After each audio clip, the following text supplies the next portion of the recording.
Do you do criminal work? Yes, we do a lot of criminal work. In fact, all of the work that I do is criminal work because that's my particular interest and my area of expertise. But we also have directors who do civil work. And what about legal aid work? Oh, yes. Yes, most of the criminal work we do is under legal aid. And prison visits?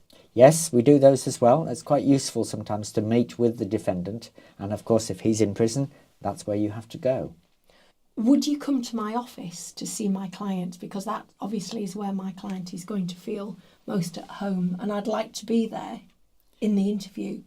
Yes, we would like you in the interview because that means that legal professional privilege applies to anything that's said to us. It is useful sometimes to meet with the defendant in person and discuss the whole fact and background to the case and the financial aspects as well. How much does it cost? It depends. It depends on the complexity of the work and the number of hours involved, but typically a few £1,000s. Right, David, can you just give me an overview of what you might do in a confiscation case? Yeah. A lot of the confiscations we do are criminal lifestyle cases. So you've got a benefit figure which is made up of the benefit of the particular criminal conduct and assumed benefit of various types. So we would look at the detail of that benefit, look at what's in the Section 16 statement and the appendices. The Section 16 statements that you get vary very much in quality, from very competent and well-prepared statements to statements which quite literally do not add up.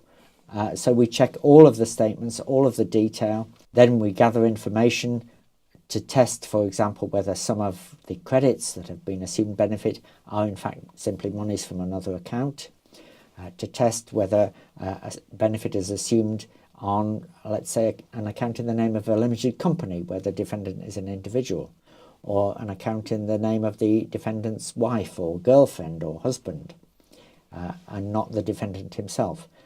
And there are issues that arise in those connections with piercing the corporate veil and with the burden of proof on the prosecution to show that, for example, a credit to a spouse's account has actually been of money obtained by the defendant himself or herself.